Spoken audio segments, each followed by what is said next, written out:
ശബരിമല നെയ് ക്രമക്കേടിൽ ദേവസ്വം ബോർഡിലെ കൂടുതൽ ഉദ്യോഗസ്ഥർ പ്രതികളാകും. ഇടപാടിൽ ഉദ്യോഗസ്ഥരുടെ പങ്കിനെക്കുറിച്ചുള്ള വിവരങ്ങൾ വിജിലൻസിന് ലഭിച്ചു. ദേവസ്വം ബോർഡ് മുൻ പ്രസിഡന്റ് PS പ്രശാന്തിനെയും ബോർഡ് അംഗമായിരുന്ന അജികുമാറിനെയും വൈകാതെ ചോദ്യം ചെയ്യും. ശബരിമല നെയ്യ് ക്രമക്കേടിൽ ദേവസ്വം ബോർഡ് ഉദ്യോഗസ്ഥരിൽ മുരാരി ബാബുവിനെ മാത്രമാണ് നിലവിൽ പ്രതി ചേർത്തിട്ടുള്ളത്. ടെൻഡർ നടപടികൾ റദ്ദാക്കി മിൽമയ്ക്ക് അനുകൂലമായ ശിപാർശ നൽകിയെന്ന് കണ്ടെത്തിയതിനെ തുടർന്നാണ് മുരാരി ബാബുവിനെ പ്രതി ചേർത്തത്. മുരാരി ബാബുവിന്റെ ശിപാർശയിൽ തുടർ നടപടി സ്വീകരിച്ച ദേവസ്വം ബോർഡ് ഉദ്യോഗസ്ഥരാണ് പ്രതിപട്ടികയിലേക്ക് വരിക. ചില ഉദ്യോഗസ്ഥരുടെ പങ്ക് സ്ഥിരീകരിക്കുന്ന വിവരങ്ങൾ അന്വേഷണ സംഘത്തിന് ലഭിച്ചിട്ടുണ്ട്. വൈകാതെ തന്നെ ഇവരെയും ചോദ്യം ചെയ്യും. കരാറിൽ മിൽമ ഉദ്യോഗസ്ഥരിൽ നിന്നും വിവരം തേടാനും അന്വേഷണ സംഘം തീരുമാനിച്ചിട്ടുണ്ട്. ഇന്നലെ ചേർന്ന ദേവസ്വം ബോർഡ് യോഗം ഉദ്യോഗസ്ഥരുടെ പങ്കിനെ കുറിച്ച് കൂടുതൽ അന്വേഷണം നടത്താൻ തീരുമാനിച്ചിരുന്നു.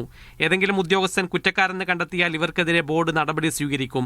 ശബരിമലയിലെ നെയ്യ് ക്രമക്കേടിൽ PS പ്രശാന്തിന്റെയും അജികുമാറിന്റെയും അറസ്റ്റ് വൈകാതെ രേഖപ്പെടുത്തും. ഇതിനായി കൊല്ലം വിജിലൻസ് കോടതിയെ സമീപിക്കാനാണ് അന്വേഷണ സംഘത്തിന്റെ നീക്കം. പ്രതികളെ കസ്റ്റഡിയിലെടുത്ത് വിശദമായ ചോദ്യം ചെയ്യലിലേക്കും ഉടൻ കടക്കും. PS പ്രശാന്തും അജികുമാറും തങ്ങൾക്ക് അന്യായമായ ലാഭമുണ്ടാക്കുന്നതിന് വേണ്ടി ശ്രമിച്ചുവെന്നാണ് വിജിലൻസിന്റെ FIR. സ്വകാര്യ സ്ഥാപനങ്ങൾ ഒഴിവാക്കി മിൽമക്ക് കരാർ നൽകിയതിലൂടെ ദേവസ്വം ബോർഡ് 2.27 കോടി രൂപയുടെ നഷ്ടമുണ്ടാക്കിയെന്നാണ് കണ്ടെത്തൽ. മീഡിയ 1 തിരുവനന്തപുരം.